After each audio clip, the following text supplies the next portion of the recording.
Thank you very much, Katharina, and very nice to be able to talk today, especially to follow Louise. Yeah, my background, I think, I'm very much, I suppose, a mixture of an agricultural and environmental natural resource economist, and I think that sort of explains why I'm sort of merging between these areas. Yeah, the talk I'm going to give today is based on a lot of research project we did for the Swedish EPA that Hannah referred to yesterday, which was very much about how we can transfer research knowledge to decision makers. And in our project, we actually wanted to look at the whole chain from farmers to actually to doing policy. So if I suppose this slide gives overview of my talk today, but also an overview of this the challenge we had here. But I think something that's really important to think about, and sort of what Louise was in on also, it's the actual farmers on the ground who are managing all this land, and the farmers around the globe, even here in Sweden, Europe, manage enormous areas of land, and this land gives us more than just food. It gives us also other things, what we call ecosystem services, a lot of benefits to society. But if you even before you start thinking about policy, I think you have to understand what's motivating farmers and how policy can perhaps influence farmers.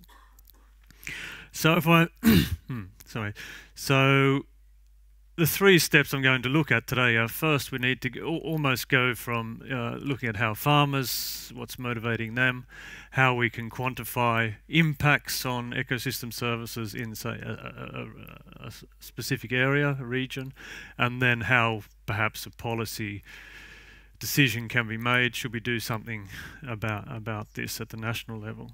Yeah.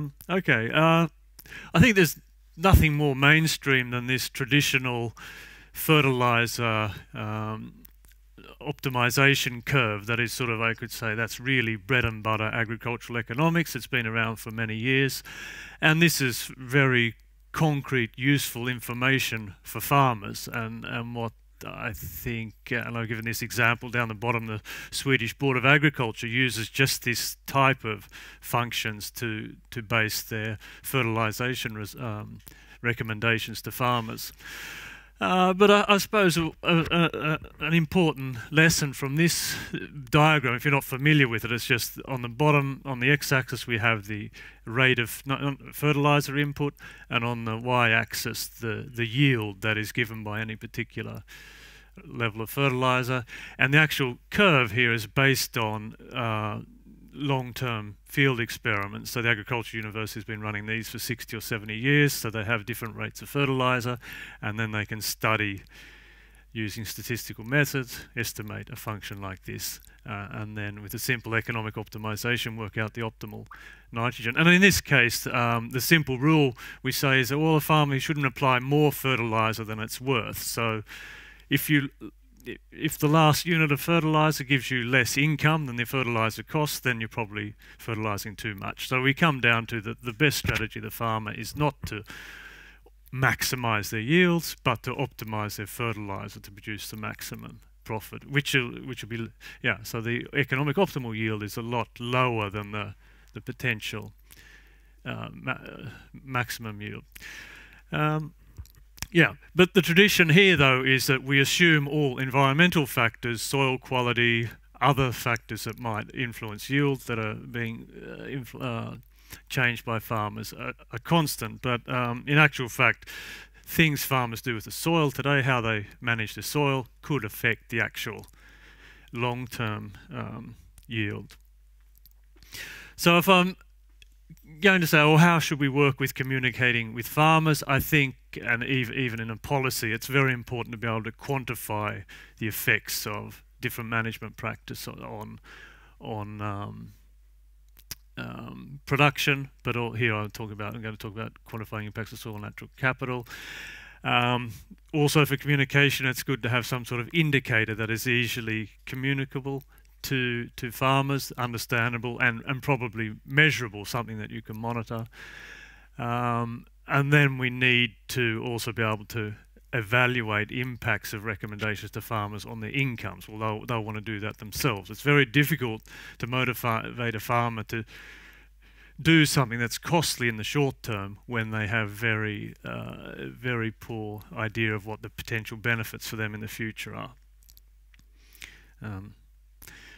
Okay, so what we've done, we wanted some work we've done previously is, okay, well, how do farmers' production practice influence soil productivity? How does soil productivity influence yields? And this is what I call soil productivity is given by something called soil ecosystem services. That without a well-functioning soil, you can't get any yield in the first place. It's the actual soil that underpins yields. But the problem with measuring soil productivity is that the organisms that are responsible for generating soil ecosystem services that underpin yields, there's tens of thousands of them in the soil. So it's very difficult to sort of understand all the organisms, model these, and base on recommendations.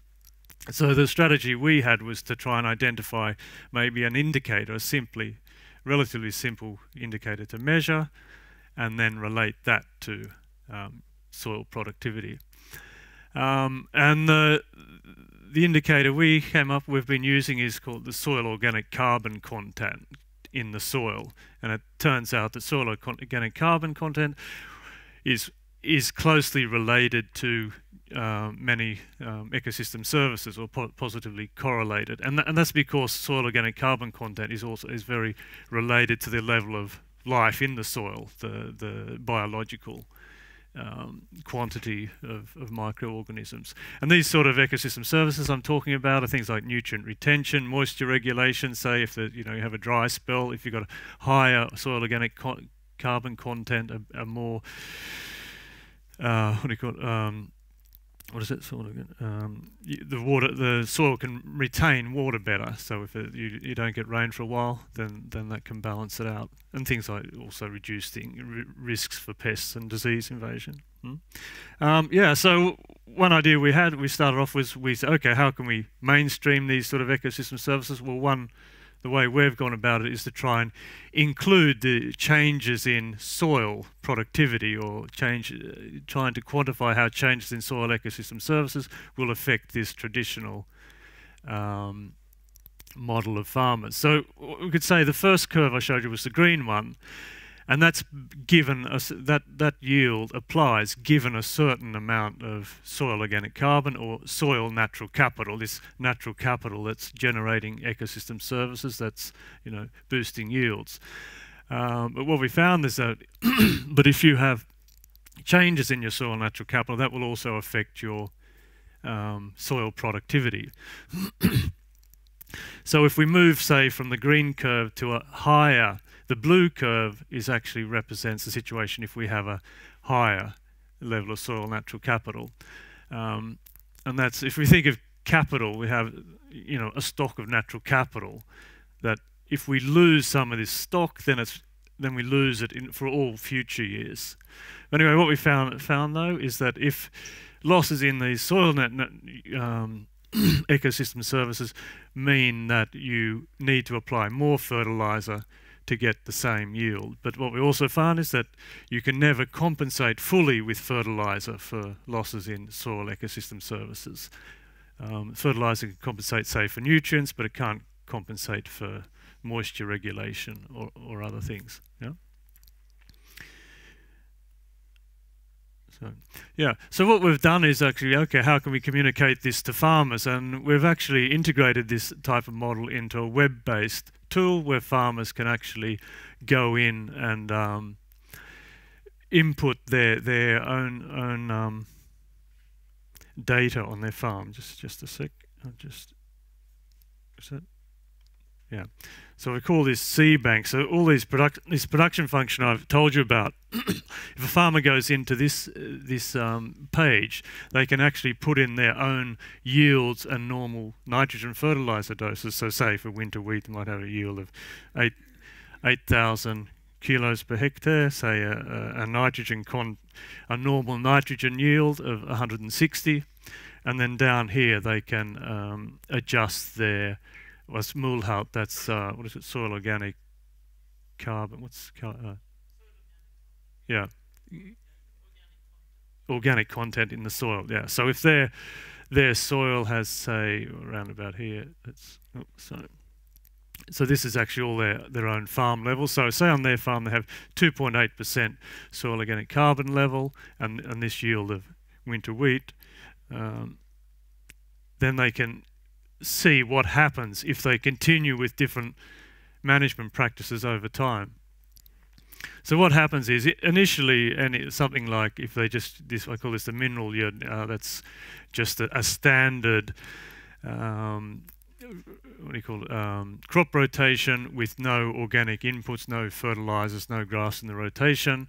If they continue with that, we find that the soil organic carbon content declines over time. Very small amounts every year, but over time, over a longer period, it starts being quite significant.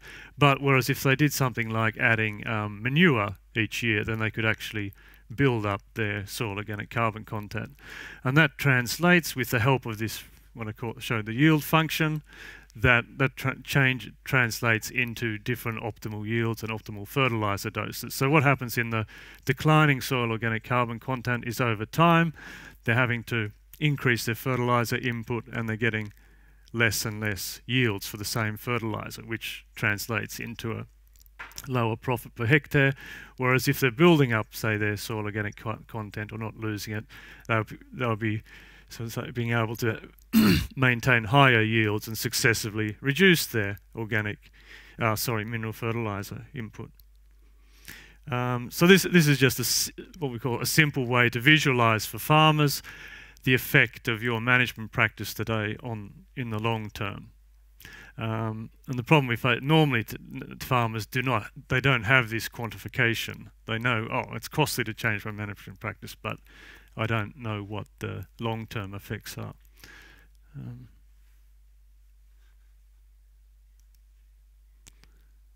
Is that right? And then, okay, yeah. So that's at the farm level. Yeah, but what we've also done is we've integrated these to be able to do policy analysis, integrated these production functions into a model of farming, a regional model, Agripolis, which is an agent-based model where we model the entire population of farms in a region.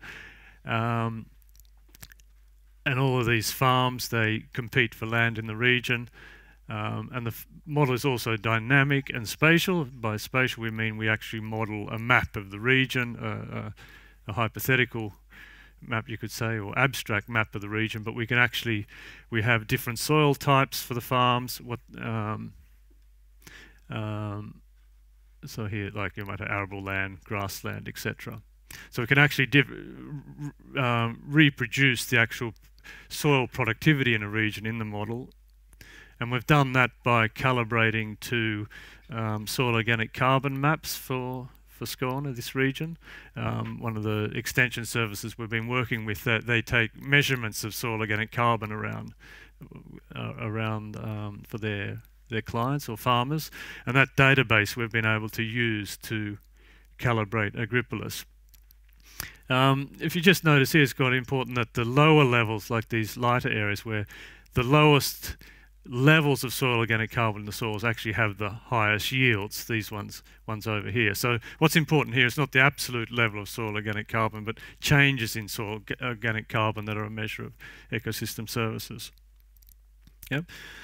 So given that, so what we've got with the Agripolis model, we've been able to model how management practices affect soil organic carbon levels. And that can translate in, we can then determine how much the carbon level in soils changes. So if there's more carbon in soils, there's less in the atmosphere. So then we have like an ecosystem service carbon storage. But it's also what the farmers are doing with the soil also affects nitrogen leaching, say nitrogen retention, how much nitrogen is maintained in the soil, and therefore less, say, in the Baltic Sea. So what we've done, we've tried to run some scenarios where we take a relatively simple measure for farmers, which is including grass crops in their rotation. And grass crops are very well known. We know that they boost soil organic carbon if they're in the rotation more than a couple of years. But they also are very good for reducing leaching. It's the annual crops like wheat, etc., that have quite high rates of leaching. So what we've done, we wanted to run a different number of scenarios. So we've run 3 different scenarios with different levels of grass in the rotation. And then if we run in this region, for the Scania region around here, we can see that, you know, so if we had 25% grass in the rotation, we could boost soil organic carbon content by 7.8%, reduce leaching, or the amount of nitrogen reaching the Baltic Sea, by 13.7%. Short term, the farmers lose a lot by this, naturally. By having grass in the rotation, they can't grow a crop, so the big cost here is that they're losing production. But in 2036, if you could just jump forward to the future, the loss is much less, because they're able to improve their productivity with the soil organic carbon building up. We find in 2036 actually yields are higher, and the fertilizer rates are also much, much lower. Yeah. Okay, is this a good thing to do? We can't say that at the moment, because we need to be able to say whether it's a good idea for society. We need to weigh in all the costs and benefits. So we've got costs, obviously cost to farmers, they're losing profits, but then we've got benefits to society in terms of higher carbon storage and less leaching.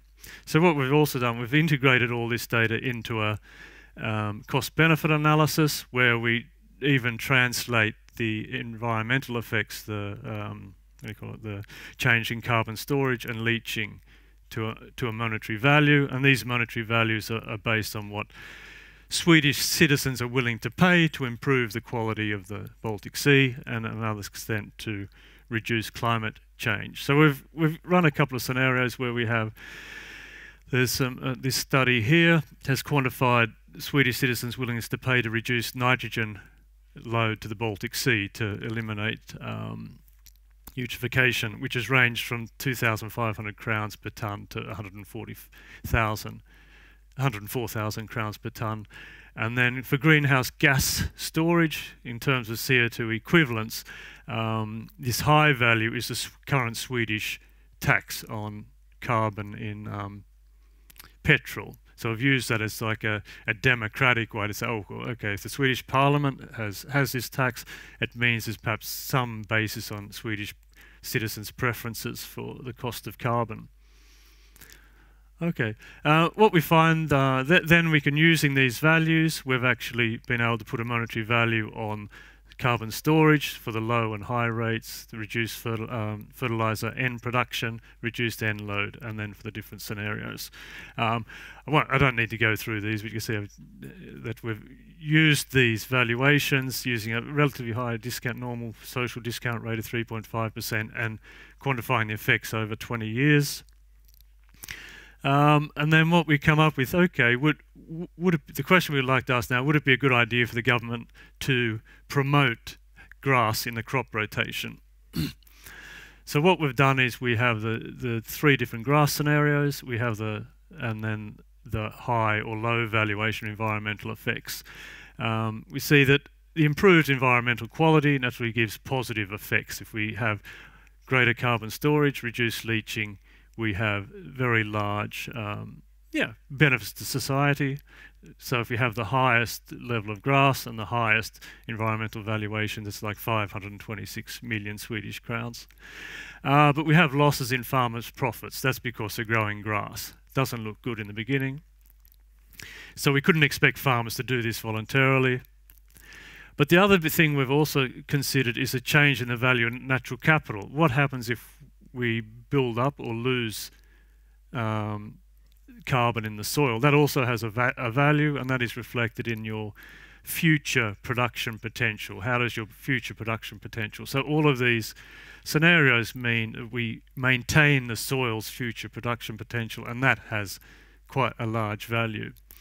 So what we find is actually if we look at this over 20 years, a discount rate of 3.5% and the assumptions about valuation, that each of these grass scenarios actually produce positive social benefits, would improve social welfare in society, which means actually the government it would be worthwhile for Swedish society to actually promote these policies, except for the very high and very low valuation here. That implies, oh no, it's too costly.